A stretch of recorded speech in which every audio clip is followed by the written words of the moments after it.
നീലട്രോളി കള്ളപ്പണ ആരോപണങ്ങൾ ആവർത്തിച്ച സിപിഎമ്മിന് മറുപടിയുമായി Palakkad MLA Rahul Mankoottathil. Trolley bag കേസിൽ നുണപരിശോധനയ്ക്ക് വരെ തയ്യാറാണെന്ന് രാഹുൽ മാങ്കൂട്ടത്തിൽ പറഞ്ഞു. കുറുവാ സംഘവുമായി തനിക്ക് ബന്ധമില്ല, ബന്ധമുള്ളവർ ആ രീതിയിൽ അന്വേഷിക്കട്ടെയെന്നും രാഹുൽ മാങ്കൂട്ടത്തിൽ വ്യക്തമാക്കി. സിപിഐഎം ജില്ലാ സെക്രട്ടറിയുടെ ആരോപണം പാർട്ടി നേതാക്കൾ പോലും ഏറ്റെടുത്തിട്ടില്ല. അദ്ദേഹത്തിന്റെ ആരോപണങ്ങൾക്ക് പാർട്ടി നൽകുന്ന വില എത്രയെന്ന് ഇതിൽ നിന്ന് വ്യക്തമാകുമെന്നും രാഹുൽ മാങ്കൂട്ടത്തിൽ പറഞ്ഞു.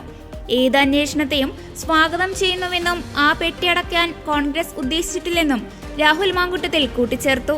നീല ട്രോളി വിവാദത്തിൽ സിപിഐഎം പറഞ്ഞ വാദങ്ങളിൽ തെറ്റില്ലെന്ന പാലക്കാട് സിപിഐഎം ജില്ലാ സെക്രട്ടറി EN സുരേഷ് ബാബുവിന്റെ പ്രതികരണത്തോടായിരുന്നു രാഹുൽ മാങ്കൂട്ടത്തലിന്റെ മറുപടി. കള്ളപ്പണം വന്നതായി സംശയിക്കുന്നു എന്നാണ് സിപിഐഎം പറഞ്ഞത്.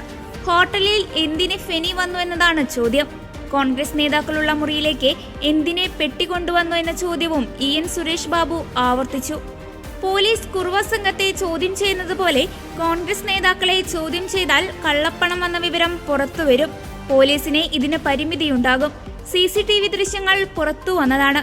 2 പെട്ടിയെത്തി എന്ന് CCTV ദൃശ്യങ്ങളിലും വ്യക്തമായി. സിനിമകളെ വെല്ലുന്ന രംഗങ്ങളാണ് അവിടെ അരങ്ങേറിയത്.